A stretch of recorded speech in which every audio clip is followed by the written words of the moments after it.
You believe in karma? Absolutely. You believe in reincarnation? I do. Do you think about what you did in your previous life to get this life now? I hope so. I do. And I always think about it like, if you think, why am I lucky enough to have the life that I do? And some other woman. Reincarnation मतलब the belief that people have died can live again in a different body.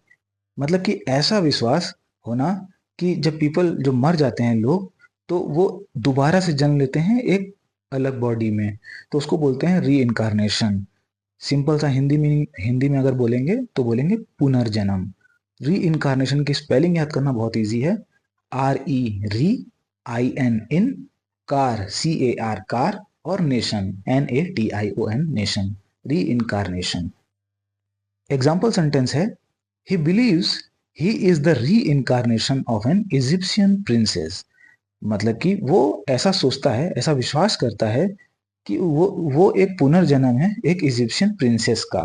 I mean, this generation of girls is fearless, and there's so many girls that take charge of their own lives, and they say, I'm not going to fit into the cookie cutter mold that probably my mother did or my grandmother had to. And it's so, like, I have goosebumps right now just thinking about it. Goosebumps मतलब the small bumps that appear on your skin when you feel cold, scared, excited. जब हमारे skin पे जो छोटे छोटे bumps आ जाते हैं, मतलब दाने की तरह आ जाते हैं, अब हमारे जो स्किन पे जब हम बहुत ही ठंडी फील करते हैं या स्केयर्ड फील करते हैं, मतलब डरा हुआ, या बहुत ही एक्साइटेड होते हैं, खुश होते हैं, तो हमारे गूज बम्प्स आ जाते हैं हमारे हाथ पे या पैर पे. तो जैसे सिंपल सा हिंदी मीनिंग में अगर बताएं तो रोंगटे खड़े हो जाने को बोलते हैं गूज बम्प्स. एग्जाम्पल सेंटेंस है when I heard the spooky story I got goose bumps. जब मैंने एक डरावनी स्टोरी सुनी तो मुझे गूज बम्प्स आ गए, मतलब मेरे रोंगटे खड़े हो गए. स्पूकी मतलब डरावना. You know what I mean? Bold girls make history. Bold people make history. So if you want to be the lead actor of your movie, which is your life, you've got to take choices that might be contrary to what you've heard. And that empowerment. Contrary मतलब opposite और completely different. जब कोई चीज पूरी तरह से opposite होती है या कंप्लीटली पूरी तरह से डिफरेंट होती है, अलग होती है, तो उसे हम बोलते हैं कॉन्ट्रेरी. जैसे his opinion is contrary to mind, मतलब कि जो उसकी राय है वो कॉन्ट्रेरी है मेरी राय से, मतलब पूरी तरह से अपोजिट है जो मैं कह रहा हूं. सेकेंड एग्जाम्पल है the weather today is contrary to what the forecast said. Second example है the weather today is contrary to what the forecast said. मतलब कि जो वेदर है, जो आज का मौसम है, वो पूरी तरह से अपोजिट है जैसा फॉरकास्ट में, वेदर फॉरकास्ट में कहा गया था. जो मौसम का पूर्वानुमान बताते हैं ना न्यूज वगैरह में कि आज टेम्परेचर कल का इतना रहने वाला है, तो वो पूरी तरह से डिफरेंट है, आज उसको मैच नहीं कर रहा है. All these 50-year-old actors only want to work with the girls in their 20s. So after 30, you're not going to have a job very much, just like you have to start planning for your future. So what about making your own movies? Starting production. And that, at that time is really funny considering I'm 40 and I'm still have a very active acting career. But it was foresight on her end, in an industry which kind of told women that, when you're 30, sorry, you're too old. So I started getting interested in production, just thinking about the fact. Foresight मतलब the ability to see or plan for the future. ऐसी क्षमता किसी में होना जो future को plan कर ले पहले से, या देख ले पहले से फ्यूचर में क्या होने वाला है. हिंदी में बोलते हैं दूरदर्शी. जो आदमी में होता है, मतलब फ्यूचर को देख लेता है, उसे हम बोलते हैं दूरदर्शी है ये, मतलब फोरसाइट है उसके पास. तो एग्जाम्पल है her foresight help the company avoid a big problem. मतलब कि जो उसकी जो दूरदर्शिता थी उसकी वजह से कंपनी को मदद मिली अवॉइड करने में, जो बिग प्रॉब्लम आने वाली थी उसको हटाने में, अवॉइड करने में. दूसरा एग्जाम्पल है thanks for his foresight we packed umbrella for the trip. शुक्रिया है उसकी दूरदर्शिता का कि हमने पहले से अम्ब्रेला जो है वो पैक कर लिया था इस ट्रिप के लिए. मतलब बारिश होने लगी होगी तब किसी ने ये कहा होगा कि हाँ अच्छा हुआ कि हमने पहले से ये अम्ब्रेला ले लिए थे. उस आदमी ने कहा था कि बारिश होगी, वो दूरदर्शी था, वो देख सकता था. As long as you're willing to work hard, the country just accepts you. You'll be able to create further opportunity yourself. But now I will let you unpack. I feel it's been great for you. And the harsh truth, I'm going to say it online, is that India finds things cooler when they become cool abroad and then come back. I mean, that's a fact. Like That's- Swami that's a Vivekanand fact. is used as one example. That's our colonial background. We still haven't been able to shed that. Harsh truth, ये आप बहुत जगह use करने वाले हैं, मतलब कड़वी सच्चाई, अ डिफिकल्ट और unpleasant fact that is hard to accept, एक ऐसा मतलब मुश्किल या कड़वा सच जो एक्सेप्ट करना मुश्किल हो, है ना. तो एग्जाम्पल देखते हैं. The harsh truth is that not everyone will succeed, मतलब ये कड़वी सच्चाई है कि हर कोई मतलब सफल नहीं होगा, हर कोई कुछ न कोई पीछे छूट जाएगा, ये एक कड़वी सच्चाई है. दूसरा example, sometimes facing the harsh truth can help you improve, कभी कभी एक कड़वे सच्चाई का सामना करना आपको हेल्प करता है इम्प्रूव करने में. हमारे बड़े कई बार हमसे कुछ कड़वी बातें कहते हैं जो हमें बुरी लगती है, लेकिन वो सच होती हैं, वो इसीलिए हमसे कहते हैं ताकि हम उसको जानें, उसका सामना करें और इम्प्रूव करें. उसी को बोलते हैं harsh truth. In 2020, I got my first leading role. How long did it take me? 10 years. So people don't think about how much hard work, how much consistent knocking on doors, how much humility it takes to go to another country and start from scratch. Humility, ये भी बहुत जगह use होता है. Humility, being modest and not thinking you are better than others.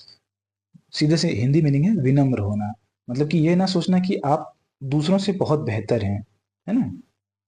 जैसे बहुत सारे actor आपने देखे होंगे जो ह्यूमिलिटी प्रेजेंट करते हैं, दिखाते हैं, शो करते हैं, मतलब वो विनम्र होते हैं. तो his humility made him well liked by everyone, मतलब कि उसकी विनम्रता की वजह से लोग उसको पसंद करते हैं. डिस्पाइट हिज सक्सेस ही always displayed great humility. Despite मतलब सक्सेस मिलने के बावजूद होता है डिस्पाइट मतलब. तो सक्सेस मिलने के बावजूद उसने हमेशा दिखाया, मतलब विनम्र रहा वो हमेशा. He displayed great humility. And don't know what you are able to achieve. When I first started doing Quantico, my co-actors did not understand the hoopla around me. They were like, who is this person? Like, why are you, the lead that was the first time I got a lead role in a television series. And they just couldn't understand why. Hoopla, अजीब word है और याद रहने वाला है. Hoopla, a lot of excitement or fuss about something, often more than it deserves. मतलब कि एक ऐसी एक्साइटमेंट या बहुत ज्यादा हो हल्ला होना किसी चीज के बारे में जो वो डिजर्व नहीं करता, है ना. कोई जैसे मूवी आने वाली है तो सब उसके बारे में बहुत ज्यादा हो हल्ला करते हैं, ये वो होने वाला, बहुत अच्छी मूवी है. जब आती है तो टाइम फिस, मतलब उसके बारे में बहुत ज्यादा हुपला हुआ. एग्जाम्पल देखते हैं. There was a lot of hoopla over the new movie.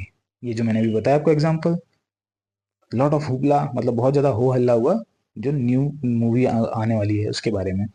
All the hoopla about the event made me curious, मतलब कि इतना ज्यादा हो हल्ला हो रहा था कि एक इवेंट के बारे में इतना ज्यादा हो हल्ला हो रहा था कि मेरे को उसको जानने के बारे में उत्सुकता होने लगी, मैं क्यूरियस होने लगा. Your environment. So no, it wasn't easy. It was very hard. It took a lot of sweat, tears, and blood from me to finally be able to reach where I have reached. So when you say, I don't want to pass off the work that it took to get there and the time and the commitment that it took to get there.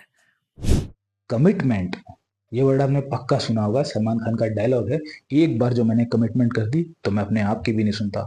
मतलब किसी चीज के बारे में प्रतिबद्ध होना, मतलब उसको करके ही दम लेना, फिर छोड़ना नहीं. ए प्रॉमिस और decision to do something and sticking to it, उसके मतलब चिपके रहना, स्टिक हुए रहना. एक प्रॉमिस और डिसीजन लेना और उस पर डटे रहना, उसको बोलते हैं commitment. She has a strong commitment to her studies, मतलब कि उसने एक स्ट्रॉन्ग कमिटमेंट, एक प्रतिबद्धता कर रखी थी अपने स्टडीज से, मतलब कि वो पढ़ेगी ही पढ़ेगी चाहे कुछ भी हो जाए.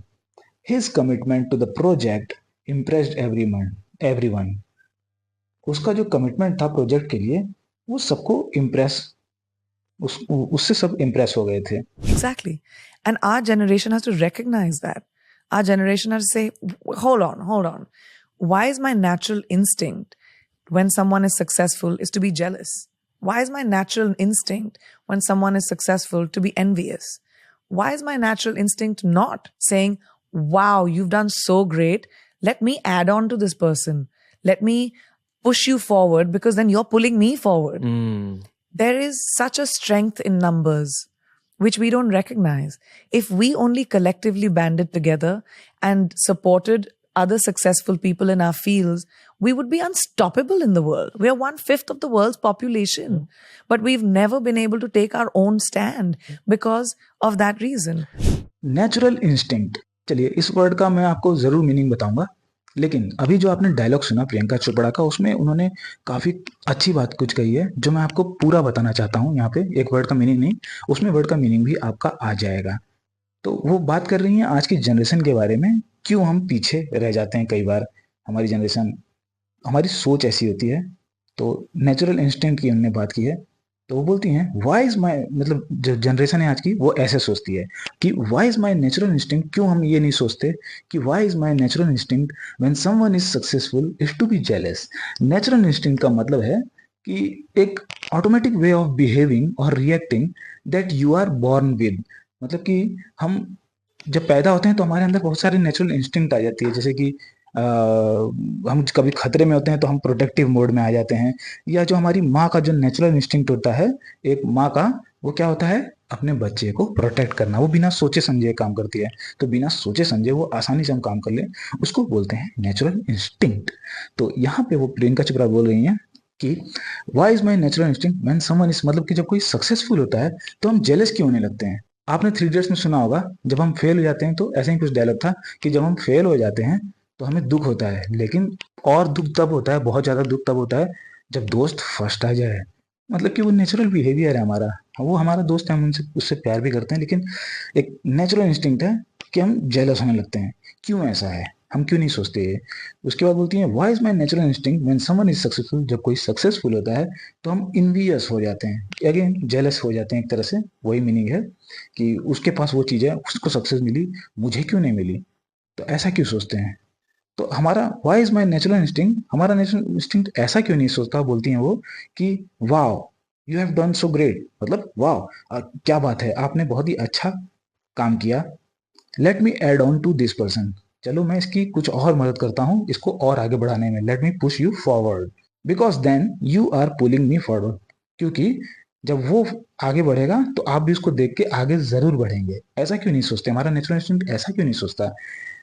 वो बोलती हैं कि नंबर्स में बहुत ताकत होती है, there is such a strength in numbers which we don't recognise, जिसको हम अभी पहचान नहीं पा रहे हैं। कि हम जब एक मतलब अकेला काम करते हैं तो बहुत इफिशिएंटली नहीं कर पाते, बहुत अच्छे से, लेकिन जब हम एक साथ करते हैं तो हमारी सक्सेस की चांसेस बढ़ जाती है, हम एक साथ आगे बढ़ने लगते हैं।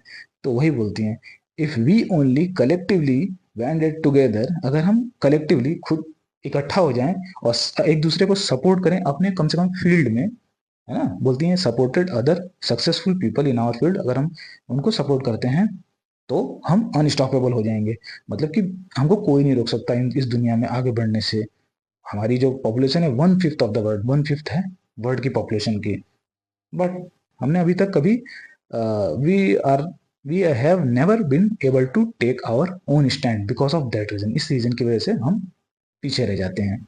तो यहाँ पे उन्होंने बहुत अच्छी बात की कि हमें एक दूसरे की मदद जरूर करनी चाहिए। हम, हमारा नेचुरल इंस्टिंक्ट है, उसको पीछा छोड़ना थोड़ा सा मुश्किल होगा, लेकिन हमें बार बार अपने आप को याद दिलाते रहना चाहिए कि वो सक्सेसफुल हुआ है, आपके सामने वाला बंदा, तो आप भी सक्सेसफुल हो सकते हैं। आपको उससे जलना नहीं है, उसकी मदद करनी है बल्कि, तो तभी ना आप देखेंगे उसको और आगे बढ़ेंगे।